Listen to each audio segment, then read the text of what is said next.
fácilmente apreciadas en una sola ojeada en conjunto, ¿ya?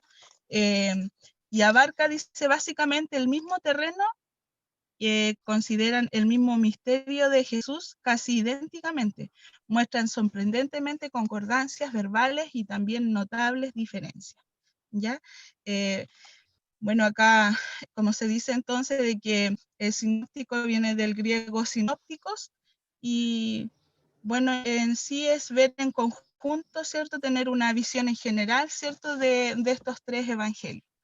Estos tres evangelios presentan la vida, ¿cierto? Y la enseñanza de Cristo, y cada una de estas perspectivas diferentes se necesita a los tres evangelios para poder tener el cuadro completo, ¿ya? Tenemos que, para poder ver en general la vida de Cristo, ¿cierto? Necesitamos tener en cuenta, ¿cierto? Y conocer bien estos tres evangelios. Como decían mis hermanas el sábado pasado, ¿cierto? Mateo ya sabemos y tenemos claro a quién fue escrito, ¿cierto? A los judíos. Y así, Mateo, hoy día vamos a conocer también a quién está escrito. Así que se necesita tener, entonces, conocer estos tres evangelios bien para poder tener se puede decir, tener claro y tener una visión completa de la vida de Cristo aquí en la tierra. ¿Continuamos, hermano Joseph? Ya, entonces, como se decía anteriormente, sinóptico, en palabras claras, es como que se entregan las ideas principales de forma clara y explícita. Y se ha clasificado a los evangelios sinópticos entre a Mateo, Marco y Lucas, y Juan es considerado un evangelio teológico que tiene su propia fuente de información y que en comparación comparten pocos relatos. Entonces, por eso no es considerado un evangelio sinóptico. Entonces, como se vio en el estudio pasado, Mateo presenta a Jesús como rey a los judíos, Marcos va a presentar a Jesús como siervo a los romanos y Lucas presenta a Jesús como hijo de hombre a los griegos. Es importante tener esto en consideración porque al momento de leer vamos a comprender y a entender por qué se resaltan ciertas características en los diferentes libros y no sabemos a quién va dirigido o lo vamos a tomar como contradicciones entre los libros. ¿Ya? Así que continuamos. Ya. Bien, como decía entonces mi hermano Gerson, este libro, ¿cierto? Hay dice problema sinóptico en el... Ahí está. Problema sinóptico. Es una investigación sobre una naturaleza y relación literaria entre los evangelios. Y las teorías posibles es que Marco es el evangelio más primitivo y es fuente para la redacción de Mateo y Lucas, ¿ya? O sea, quiere decir de que hay una dependencia literaria entre ellos. Y un primer evangelio fue utilizado por otro, entonces en este caso Marcos, es cierto, se dice que fue el primero que se escribió. Bueno, los padres, ¿cierto?, de la iglesia, los que investigaron todo esto, tienen esa hipótesis de que Marcos fue el primero que se escribió y luego se sacó, ¿cierto?, información de Mateo. Mateo sacó información de Marcos y Lucas también. Entonces ahí ya ellos pudieron escribirse. Bueno, esta es una hipótesis, es una teoría que los padres antiguos, ¿cierto?, de la iglesia pudieron investigar. Ya, entonces, este evangelio es uno de los más antiguos, entonces, los primeros que se escribieron. Continúa. Ya, ahora, entrando de lleno a Marcos, bueno, Marcos es poco lo que se conoce y la tradición le ha dado la autoría, ¿cierto?, a Juan Marcos como escritor de este libro y también se le entregó el título del primer obispo de la iglesia de Alejandría. No sé si se entiende cuando uno dice que la tradición le entregó la autoría a Marcos, y si no, no lo voy a dar por sentado y lo voy a clarificar con un ejemplo, y es que en Juan capítulo 21, versículo 25, ¿cierto? Dice que si se hubiesen escrito todas las obras que hizo Jesús, no no cabrían sus libros en la tierra, usa una exageración, ¿cierto? Entonces eso es a lo que se refiere. Lo que quedó escrito en el canon, ¿cierto? De las cosas que hizo Jesús, ya hay cosas que no se escribieron, sino que se contaban nomás, pasó de boca en boca. Ya. Y la fuente de esta tradición van a ser los padres apostólicos, ¿cierto? Aquellos que tuvieron un contacto con los apóstoles, escucharon la enseñanza de Jesús y estos padres apostólicos siguieron comentando la enseñanza de Jesús y no quedaron registradas. Entonces un padre apostólico ya dijo que Marco era el escritor de este libro, va a quedar él como el escritor de este libro. A eso se refiere con la tradición, lo que decían otras fuentes que no estaba escrito en las escrituras canónicas. Entonces, ¿a dónde se ve por primera vez a Juan Marco? Uno lo encuentra en Hechos, capítulo 12, versículo 12, y se habla de que su madre tenía una casa, ¿cierto?, donde se reunían los creyentes y hacían oración. Y además tenía un hijo llamado Juan, que tenía un sobrenombre que era Marcos. Ya luego en el capítulo 13 se habla de Bernabé junto con Pablo y que el Espíritu Santo lo encomienda en una misión ya para la que habían sido llamados. Y en el versículo 5 del mismo capítulo se hace referencia a Juan, que era alguien que le ayudaba, le servía. Ya después inicia el viaje misionero, ¿cierto? Y ahí va Bernabé junto con Pablo y lo acompaña Juan. Pero por algún motivo que no se explica, que no se dice, que no dice la Biblia, Juan abandona ese viaje misionero en Panfilia, si no me equivoco, y luego continúa, ¿ya?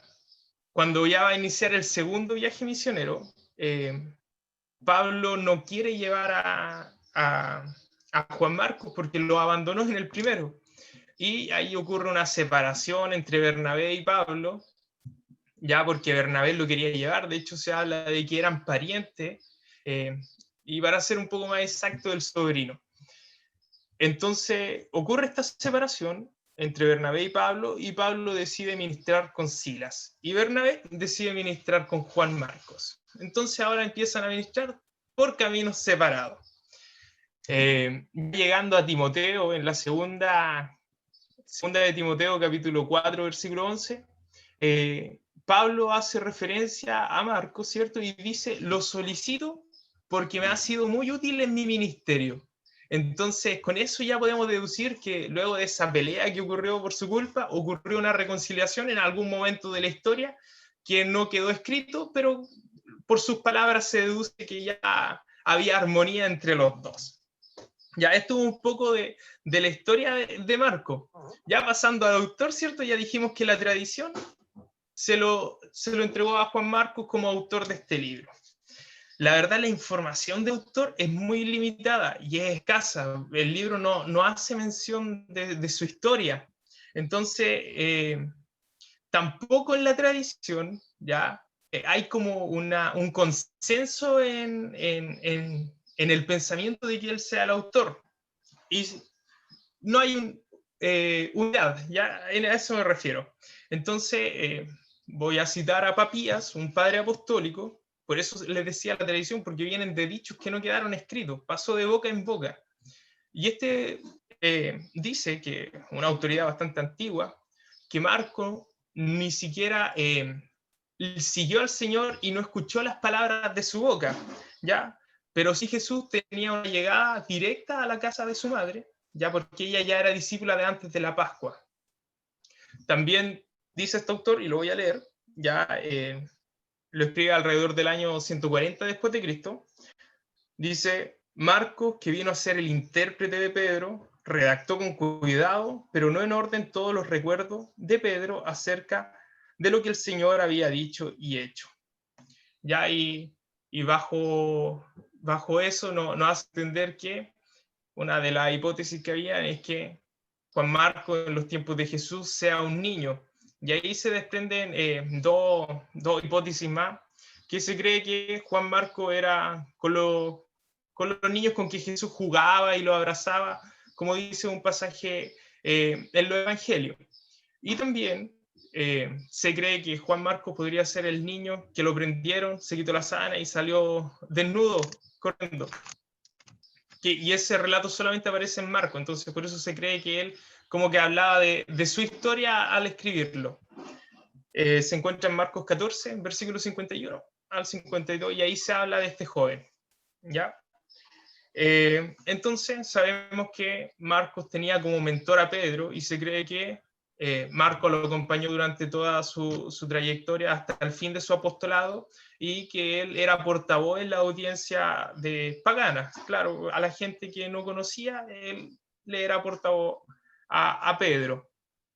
Se cree también que Juan Marco realizó esta escritura, escribió el libro en Roma, porque se desprende también un ambiente de crisis y un ambiente de persecuciones posterior a la persecución que inicia Nerón. ¿Ya? Entonces, eso es un poco de la vida del autor. Igual es importante destacar que Juan Marcos no fue un apóstol, porque no existe el relato, ¿ya? Si no existe un relato que tiene que ser importante y que tiene que estar en comparación con los otros evangelios, como en Mateo y Lucas, ¿ya? Si hubiese sido apóstol, Juan Marcos no se hubiese olvidado de escribir relatos fundamentales como la infancia, como la pasión y la resurrección, ¿ya? Eso es un poco de la vida de este autor. Sí, hermano. Bien, entonces, como decía mi hermano Gerson, Marco entonces es el que escribe este evangelio, pero y él escribe, como decía en una diapo más atrás, ¿cierto? De que él escribe a los romanos. ¿Y cómo se deduce que él escribe a romanos? Porque se enfoca más en las acciones de Jesús y no en sus palabras. Es algo que es muy atractivo para los romanos, porque eran muy eficientes, orientados hacia la acción. La multitud rodea a Jesús. Por ejemplo, aquí hay unos versículos en la cual muestran que siempre Jesús lo seguía mucha gente, y aquí Marcos lo da a demostrar, lo muestra, ¿cierto?, en su escrito. Y por ejemplo, en Marcos 1:33, acá como lo tenemos, cuando llega la noche, ¿cierto?, luego que el sol se puso, dice que le trajeron todos los que tenían enfermedades y endemoniados, y toda la ciudad se agolpó a las puertas. Eso dice en Marcos 1:33. Después en Marcos 1:37 nuevamente, cuando Jesús recorría Galilea, dice que lo buscó Simón y los que con él estaban, y hallándole les dijeron: todos te buscan. O sea, Jesús, cuando Marco escribe a los romanos, ¿cierto? Porque, como les decíamos anteriormente, los romanos, este evangelio que escribió Marco estaba lleno, es como rápido, porque está lleno de acción. Está lleno de acción. Y los romanos, como sabemos, ellos eran personas que se preocupaban harto de la política, ¿cierto? Eran personas fuertes físicamente, todo eso, eran como todo más rápido. Entonces Marcos se enfocaba a escribirle a ellos, ¿ya? También en Marcos 1:45 dice: sanando el leproso comenzó a divulgar, ¿cierto?, lo que Jesús le había hecho. Pero él empezó a publicarlo mucho y a divulgarlo el hecho, de manera que Jesús ya no podía entrar abiertamente en la ciudad, sino que quedaba fuera en los lugares desiertos. Y venían a él de todas partes. Entonces Jesús siempre, acá Marco muestra de que Jesús siempre lo seguía mucha gente, lo buscaba mucha gente. Entonces esta parte acá podemos ver también que dice que las expresiones que tiene el libro de Marcos son de acción. Por ejemplo, hay 44 veces dice que sale la expresión inmediatamente, enseguida, luego que y al momento. Entonces, ahí se ve de que aparte de ser uno de los más breves de los evangelios, ¿cierto? Está lleno de acción. Eso. Continuemos, hermano. Bueno, relación cuantitativa de los textos de los tres sinópticos. Ya, Marco es el evangelio más breve en comparación con Mateo y Lucas, como se comprueba, y esto también lo llevó en la Edad Media a uno de los padres de la Iglesia a decir que Marco era realmente una abreviación de Mateo, que era un resumen de Mateo, por el hecho de que era más corto. Pero esto no puede ser, no puede ser así, porque hay una conclusión también sostenida de exegetas que van a ser los intérpretes expertos en la Biblia, que hablan de que este evangelio fue más primitivo que lo otro. Y eso es una prueba de que no puede ser un resumen. Lo otro es que Marcos tiene una escritura más rústica, es como, va al hueso nomás, lo que tenía que decir lo dice, no, y Mateo se encarga más como de embellecer algunas cosas. Y lo otro, que este es como un factor bastante importante, es que en Marcos se habla de la casa como un lugar de reunión que separaba a los conversos de los inconversos. Ya en cambio en Mateo se habla de eclesia, el término de iglesia, y eso ya aparece pasado el año 80 después de Cristo, se habla de ese término. Entonces, por eso Marcos no puede ser ni un resumen ni una abreviación de Mateo. Ya, Marcos consta de 661 versículos, Mateo de 1060 versículos, y los que tienen en común estos dos libros son 600 versículos. Lucas consta de 1149 versículos y tiene en común con Marcos 350. Y en proporción se habla de que Marcos comparte con estos dos libros un 92% de versículos. Ya eso es harta información compartida. Siga mi hermana Eli.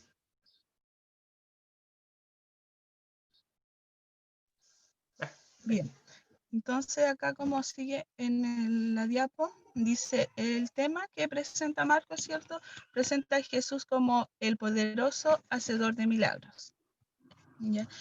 Acá podemos ver de que casi todo Marcos muestra la mayoría de los milagros que hizo Jesús acá en la tierra.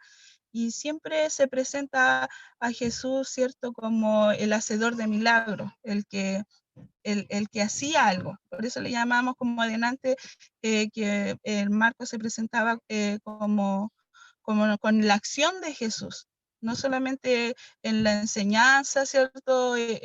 Por ejemplo, en Mateo cuando él enseñaba, ¿cierto? En el Sermón del Monte, todo eso, pero acá muestra más y da realce a los milagros que hizo Jesús, a lo que él hacía. Donde él iba, hacía un milagro. Entonces, esto presenta este libro y casi la mayoría de todos los milagros y sanidades que hizo Jesús aquí en la tierra están expuestas por Marcos. Como decía mi hermano adelante, en sí Marcos no era un discípulo de Jesús, pero en sí él escribió, ¿cierto?, lo que Pedro, ¿cierto?, le había dicho, porque antes, como decía mi hermano, no se escribía, antes no se escribía, espérame que me interrumpiera. Antes no estaba escrito, todo esto era de boca en boca y así se iba de generación, ¿cierto?, hablado, pero llegó un momento ya que que cierto, los testigos, los que estuvieron con Jesús, iban muriendo, entonces ya era necesario de que todo esto fuera escrito. Entonces, este tema, todo Marco, él representa y da realce, ¿cierto?, a Jesús como el hacedor de milagros. ¿Ya? Hay 31 versículos que no se citan en los demás evangelios. Marco narra más milagros que cualquier otro evangelio. Y su vida y su muerte y su resurrección, Jesús llevó a cabo las acciones del siervo, siervo, ¿cierto? Del siervo de Jehová, de manera especial, a través de su muerte. Entonces, acá podemos ver que Jesús se muestra como el hacedor de milagros, como el que llevó en acción todas estas cosas, y Marcos, como decía acá entonces, narra todos estos milagros y más que todos los otros evangelios, o sea, más que Mateo y más que Lucas. Continuamos. Ya estamos viendo lo que son las características del libro de Marcos, y una de esas características son las emociones humanas, son más visibles en Marcos que en cualquier otro evangelio. Podemos irlas revisando ya en Marcos 1, versículo 41. Acá anda. Y Jesús, teniendo misericordia de él, extendió su mano y le tocó y le dijo: quiero ser limpio. Ya en el capítulo 3, versículo 5, habla: entonces mirándolo alrededor con enojo, entristecido por la dureza de sus corazones, por sus corazones dijo al hombre: extiende tu mano. Y él la extendió y la mano le fue restaurada y sana. Lo que estamos prestando atención a estos versículos son las emociones que se resaltan, por si acaso, ya. Por eso no leo el contexto del versículo. Capítulo 6, versículo 6. Y estaba asombrado de la incredulidad de ellos y recorría la aldea de alrededor enseñando. Ya en el capítulo 10, verso 14.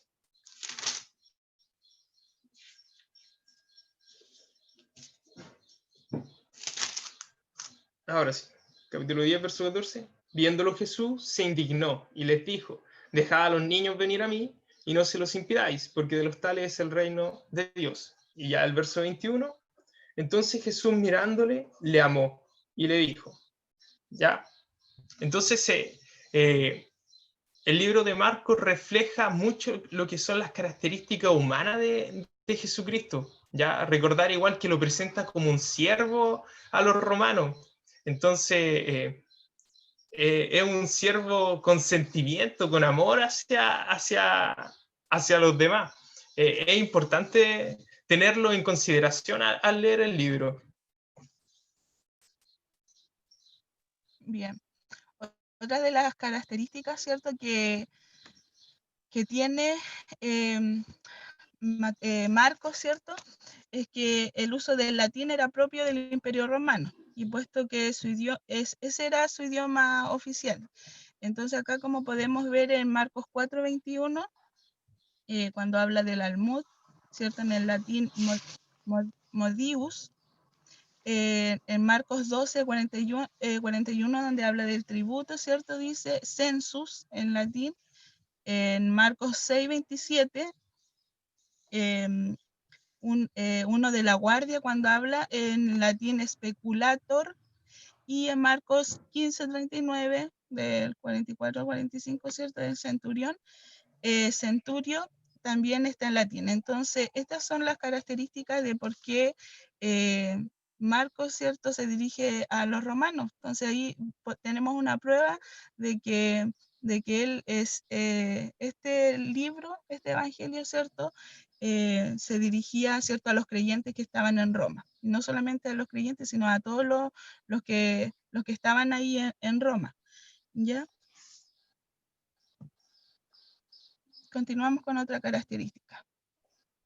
Ya, otra de las características, bueno, aquí hay varias, es poca la enseñanza, no aparece el Sermón del Monte, hay pocas parábolas en Marcos. Mateo tiene 18, Lucas 19, no hay un registro del nacimiento o la niñez de Jesús, hay pocas citas del Antiguo Testamento y tiene sentido. Los romanos no tenían por qué conocer las leyes judías, ¿ya?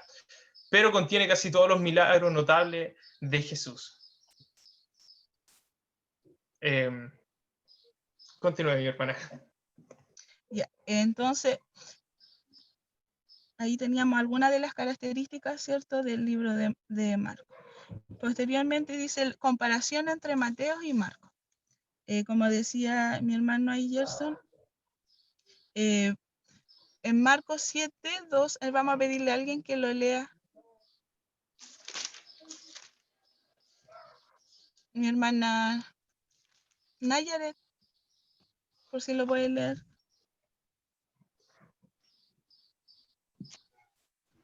Amén. Marcos 7 del versículo 2 al 4, ¿cierto? ¿Sí? Ya. Dice así. Los cuales, viendo a algunos de los discípulos de Jesús comer pan con manos inmundas, esto es, no lavadas, los condenaban, porque los fariseos y todos los judíos, aferrándose a la tradición de los ancianos, si muchas veces no se lavan las manos, no comen. Y volviendo de la plaza, si no se lavan, no comen. Y otras muchas cosas hay que tomaron para guardar, como los lavamientos de los vasos de beber y de los jarros, y de los utensilios de metal y de los lechos. Amén. Amén. Entonces, acá nos damos cuenta de que Marco explica, ¿cierto? Y aclara esta costumbre, ¿cierto?, que tenían los judíos. Entonces, no así Mateo, que cierto, él le escribía a los judíos tenían claro esa costumbre que ellos tenían, no era necesario explicarla. Por eso acá Marco aclara esta costumbre. A ver, mi hermana Fran Sala, si está por ahí, que nos pueda leer Marcos 13:3. Amén. Dice Marcos 13:3, ¿cierto? Sí. Y se sentó en el monte de los olivos frente al templo, y Pedro, Jacobo, Juan y Andrés le preguntaron aparte. Ya. Entonces acá también nos damos cuenta de que Marco le explica dónde está, ¿cierto?, el templo, porque acá Mateo él hubiese dicho que se sentaron, ¿cierto? Fue al monte, pero acá Marco le explica que el templo, ¿cierto?, estaba frente al monte de los olivos. Entonces, es otra de las características de que acá Marco le explica a los romanos dónde estaba, ¿cierto?, el monte de los olivos. Bien, también dice que Marco traduce palabras al arameo porque era necesario. A ver, voy a pedirle a mi hermana Patricia Nea, si está por ahí, caso puede buscar el Marcos 5:41.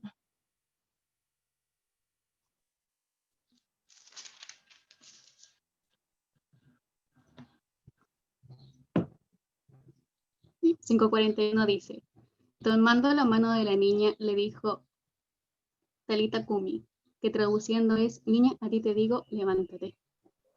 Ya, entonces ahí vemos, ¿cierto?, una traducción, ¿cierto?, del arameo, ¿cierto?, al pueblo romano.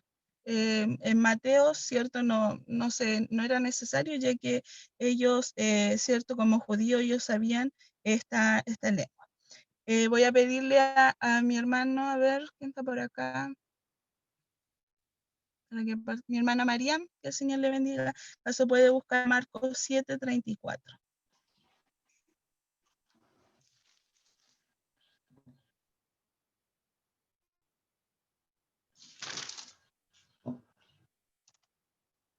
Amén, mi hermana Elizabeth, si me puede repetir Marcos 7:34.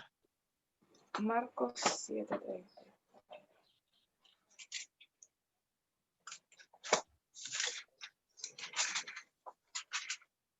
Marcos 7:34, en el nombre del Señor, dice así.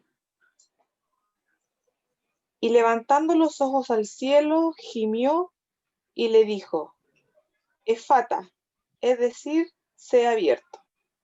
Amén. Amén. Aquí hay otra palabra, ¿cierto? En arameo, ¿cierto? Que también Marcos lo traduce, ¿ya? Entonces aquí nos estamos dando cuenta que Marcos cómo traduce, ¿cierto? Estas palabras para el pueblo romano.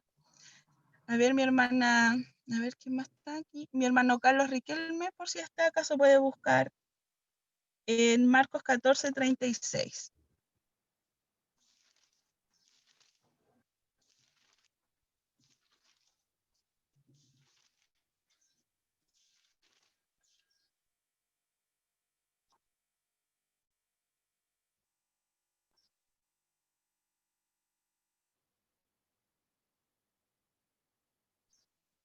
Mi hermano Carlos Riquelme estará por ahí.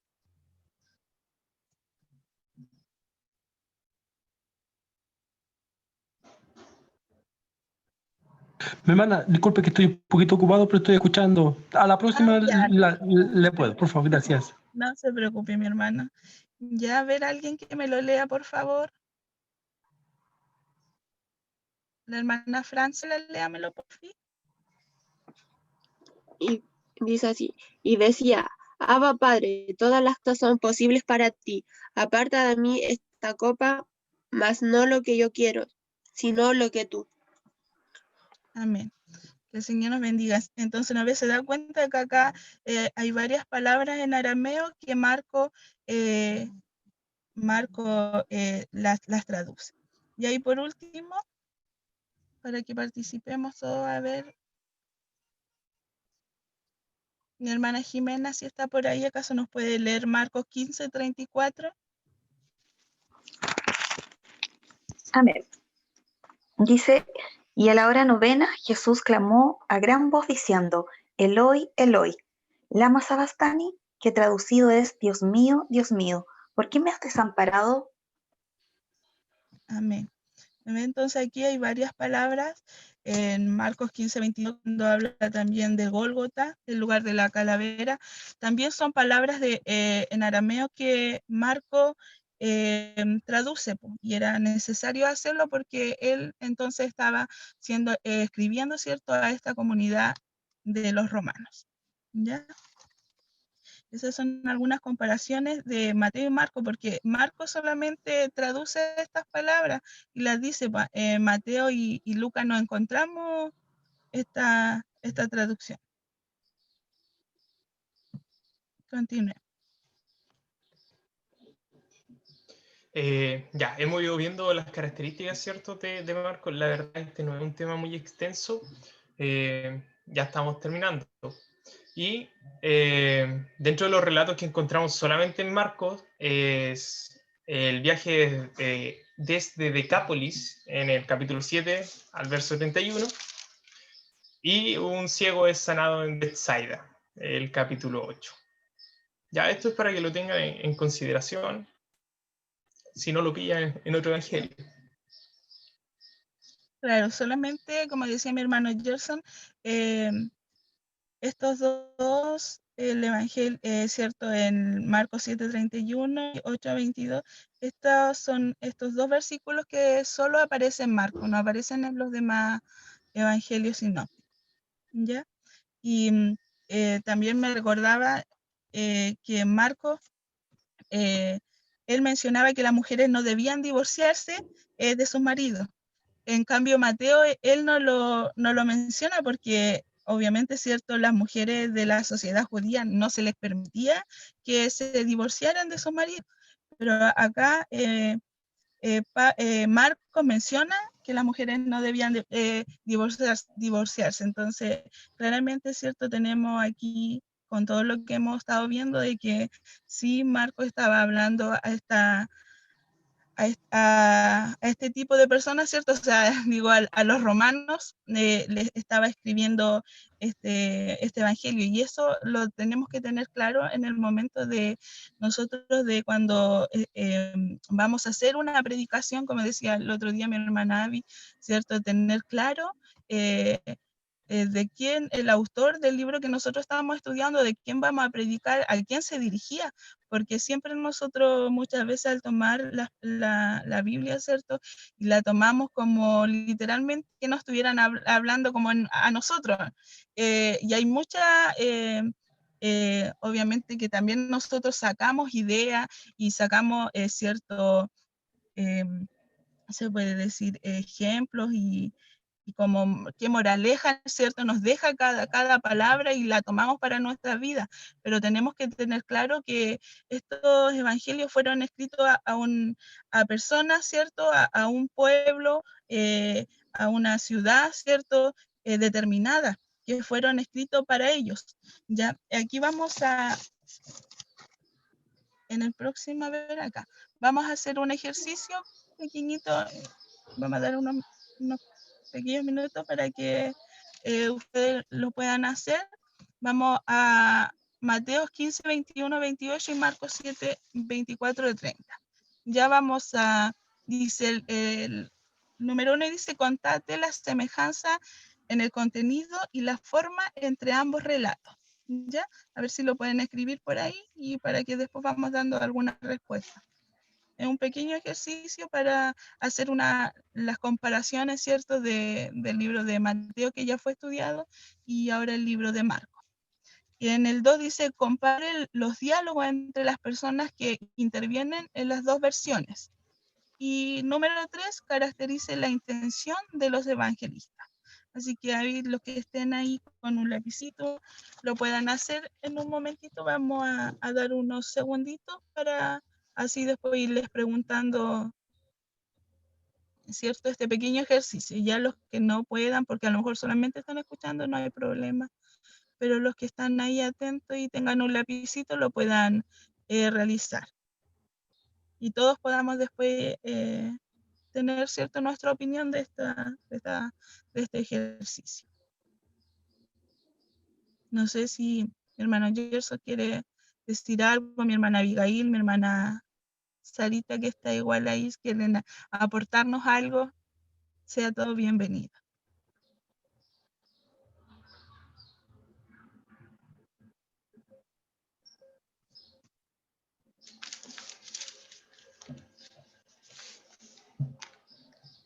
Yo estoy leyendo. Al final me gustaría decir algo, pero cuando terminemos. Voy a leer la cita.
Es importante, ¿cierto?, leer los dos, Mateo y Marcos, para buscar una semejanza, ¿cierto?, del contenido, como dice el ejercicio número 1. Y el número 2, compare los diálogos entre los personajes que intervienen en las dos versiones. La número 3, caracterice la intención de los evangelistas.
Ya, mis hermanos, ¿hay alguien que tenga alguna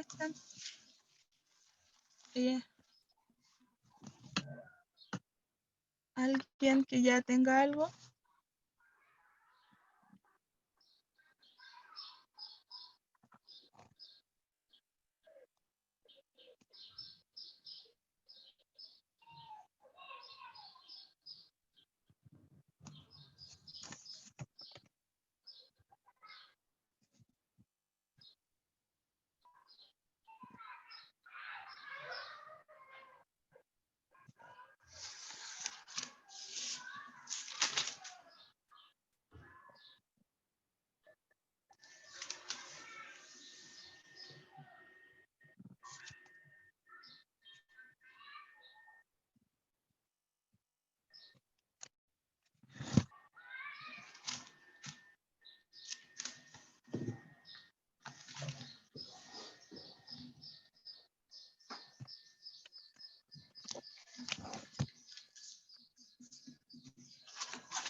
¿Ya?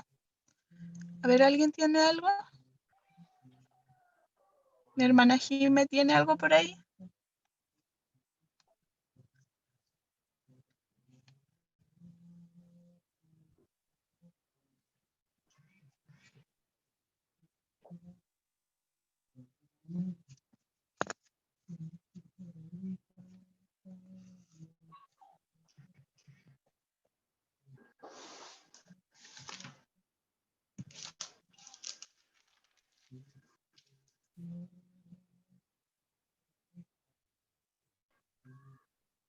Creo que la segunda, que siento que es la que es más fácil.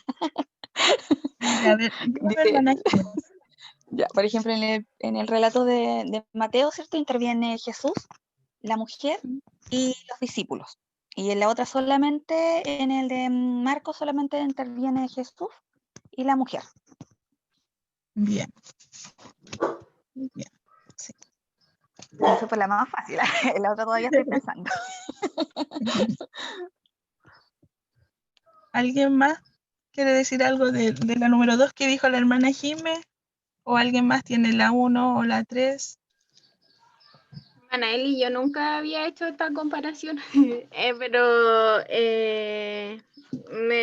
creo que por el título hay algo al tiro que como decir, no sé si será lo mismo que una mujer dice que acá era cananea y que era sirofenicia en la de Marcos y que era griega.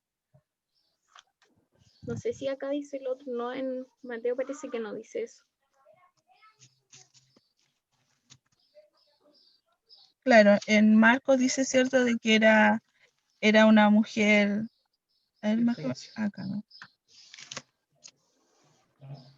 Y Mateo dice que era cananea.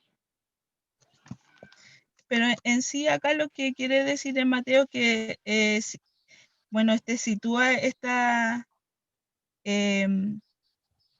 enseñanza, ¿cierto? De lo que Jesús venía diciendo antes, ¿cierto? Antes de este versículo, y se trata, ¿cierto? De una mujer pagana en sí. Era una mujer pagana. No sé acaso, acá cuando dice...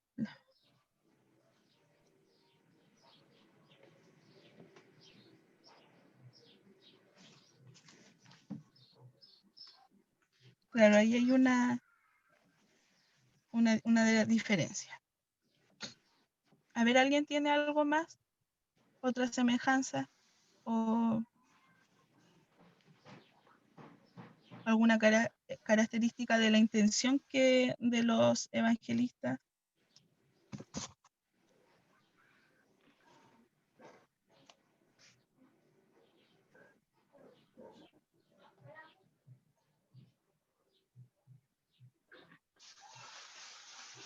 Mi hermana Marian, ¿tiene algo usted?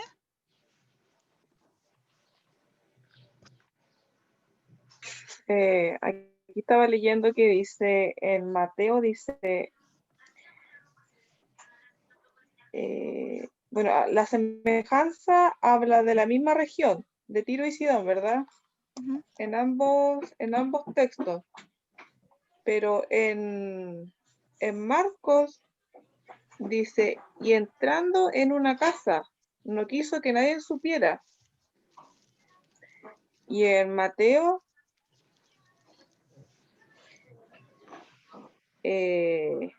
dice que la mujer estaba afuera. Dice, aquella mujer cananea que había salido de aquella región. No sé si Ya. estaré bien o estaré equivocada, de que en Marco habla de que Jesús entró a la casa. Y no quiso que nadie supiera.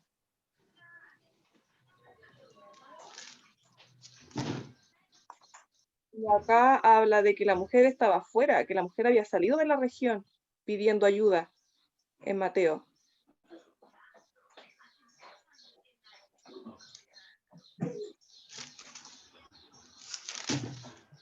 Ya, bien. ¿Alguien tiene algo más?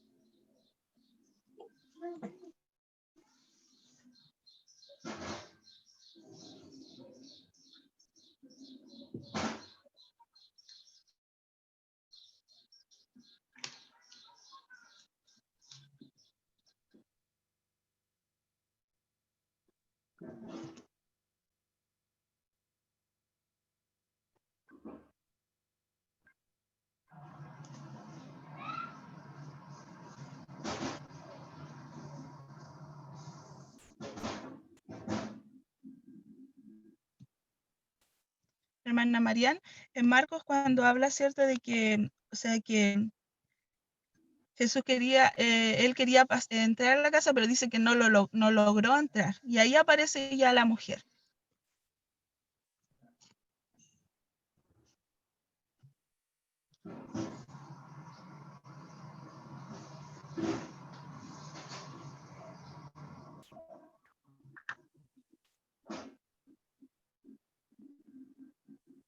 Ya, entonces, estamos viendo la número 1, ¿cierto? La semejanza, ¿cierto? Temática, ¿cierto? La curación de la hija de una mujer sirofenicia, ¿cierto?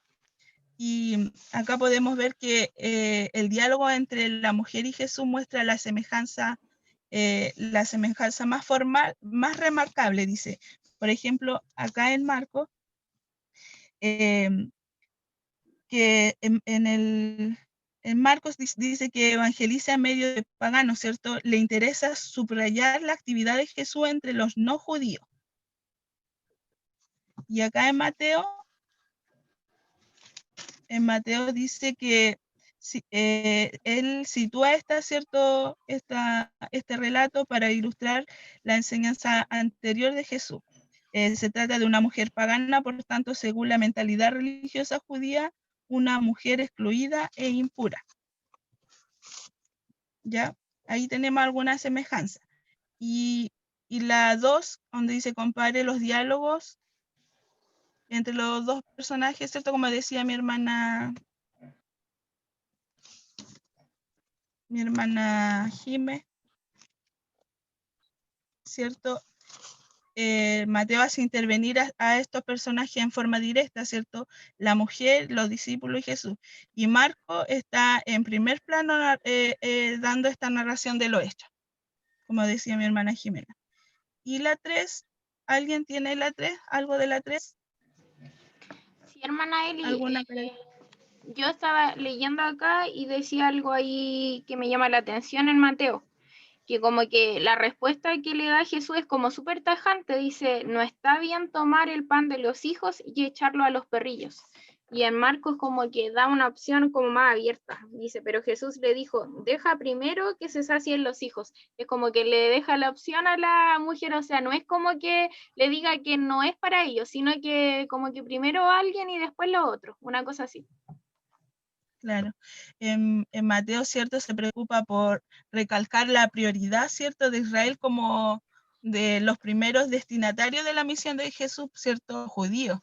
Y Marco acá acentúa más, ¿cierto? El dominio de Jesús, ¿cierto? Sobre el poder que él tenía de hacer esta sanidad, de echar el demonio, de la acción de Jesús, como decíamos delante, de que este libro, ¿cierto? De Marco muestra las acciones de Jesús. Entonces, Mateo, la intención de este evangelista era recalcar la prioridad de Israel como su primer destinatario de la misión de Jesús, y en Marco acentuar el dominio de Jesús sobre el poder, ¿cierto? Del poder que tenía Jesús, de las sanidades que él hacía, del poder de echar demonios afuera. Entonces, eso. No sé si alguien tiene algo más que agregar, no sé, o haya pillado algo más.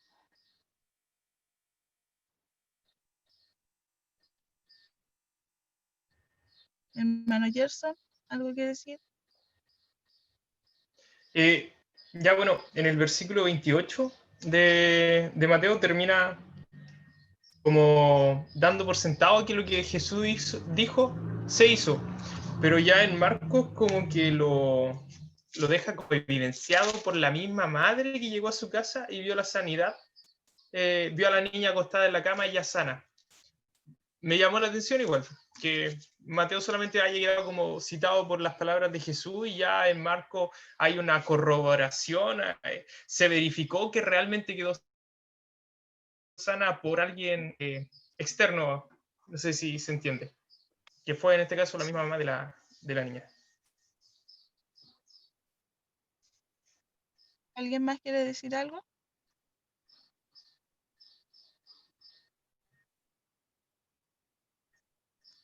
Claro, resumir entonces, cierto, de que en sí este evangelio estaba dirigido, cierto, al pueblo romano, a los creyentes que estaban ahí en Roma, de que Marcos no era uno de los discípulos de Jesús, cierto, porque muchas veces cuando se nos dice o se nos pregunta y se presentan los 3 primeros evangelios, los 4 primeros evangelios, ¿cierto? Pensamos que todos son discípulos habían sido discípulos de Jesús. Mi hermana Abby, ¿usted dijo que iba a decir algo? Sí, algo que Denante comentaba con Gerson previamente, que el otro día estaba por ahí en un estudio y como que le encontraba harto sentido respecto a Marcos. Ustedes, cierto, mencionaban que era un libro que tiene muchas emociones y en respecto a Jesús, o sea, sale mencionado que él se enoja, como que tiene harto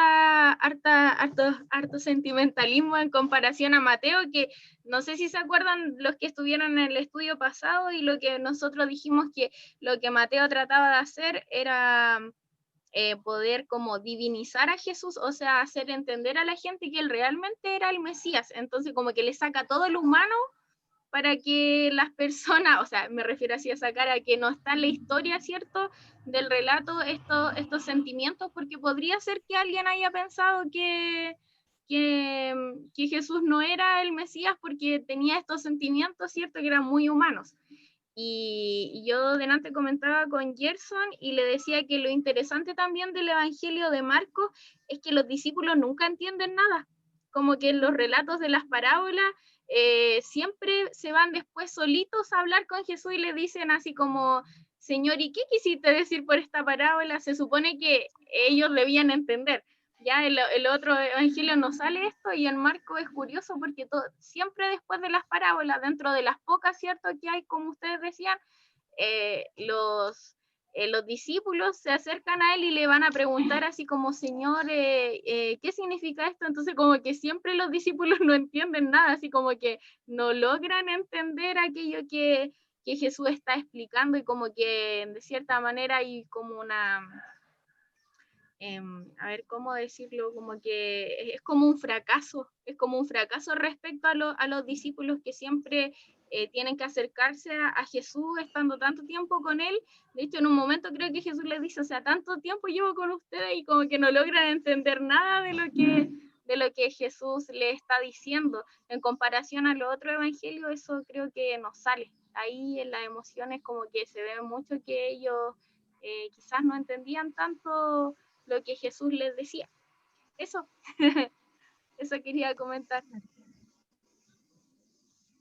Sí, como les decíamos delante con el hermano Jason, de que viene uno de los evangelios, ¿cierto? Bien breve en sí, en diferencia con Mateo y Lucas, ¿ya? Y en sí, bueno, acá entonces nos queda, bueno, no sé acaso les quedó claro a todos, pero de que nos queda a nosotros claro de a quién Marco escribía, ¿cierto? Y eso lo tenemos que tener en cuenta, ¿cierto? Al hacer, ¿cierto? Un mensaje, al preparar un mensaje, nosotros tenemos que tener en cuenta, ¿cierto? A quién se le escribe, en qué situación, el lugar, y bueno, damos gracias a Dios porque podemos estudiarlo acá todos juntos. En sí, nosotros no somos grandes, ciertos expositores, ni no sabemos quizás tantas cosas, a lo mejor como lo saben los demás, pero acá entre todos los que estamos podemos aportar algo. Así que no sé si alguien quiere decir algo más.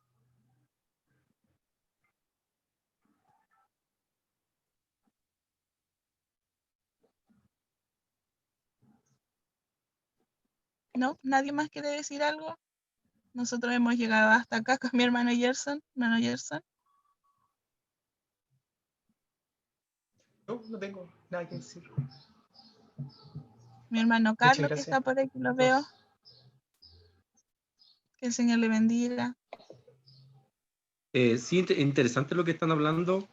Me gusta, no sé, yo escribí en el grupo de los jóvenes, yo soy de Valparaíso, el interés que tienen de poder indagar y buscar la palabra del Señor. Realmente me gozo de poder, porque eso nos hace pensar realmente para poder predicar y poder hablar bien la palabra de Dios. Solamente abrir el micrófono para felicitarlo. Uno siempre aprende, uno ha leído tanto la escritura, de que uno nunca termina de aprender, y de los jóvenes uno siempre va aprendiendo. Realmente le doy gracias al Señor por los jóvenes, por nuestro hermano Gerson, por nuestra hermana Elisa, que estuvieron impartiendo esta palabra. Eso decir solamente, gracias. Amén, que el Señor les bendiga. Mi hermana Jime, ¿algo que aportar o decir? No, yo al igual que mi hermano que estaba hablando anteriormente, también solo felicitarlo. Creo que tener esta bendición de poder compartir sábado tras sábado de la palabra del Señor es algo súper importante. Y lo beneficioso que es para nuestra vida espiritual, para poder crecer y también formarnos en la palabra del Señor, que es algo tan necesario. Así que solamente felicitar a la directiva, porque sé que detrás de eso hay un trabajo, el estudiar. No es fácil también exponer, porque muchas veces uno tiene todas las ideas, pero cuesta exponer lo que uno quiere, o explicar, perdón, lo que uno quiere decir. Así que no, muy agradecida del Señor de que nos haya permitido esta instancia de tener la palabra. Imagínense, los sábados, ya llevamos 2 sábados en esto, quizás pensarlo físicamente que nos hubiéramos podido juntar hubiera sido imposible por los tiempos, por las distancias. Entonces ha sido un lindo tiempo. Así que solo felicitarlos también. Sí, en realidad con lo que decía mi hermana Jime, bueno, esto nos ha ayudado porque esto había sido impensable, ¿cierto? Poder unir, ¿cierto? A toda la juventud nacional y sábado tras sábado. Ha sido de gran bendición, bueno, para nosotros igual, el poder hacer estos estudios. También están en paralelo, ¿cierto? Los otros talleres de mis hermanos que ¿cierto? De música y así, y damos gracias al Señor por esto, porque se ha podido hacer, y qué mejor, ¿cierto? Poder dar estos momentos de sábado tras sábado, ¿cierto? Poder escudriñar de la palabra del Señor.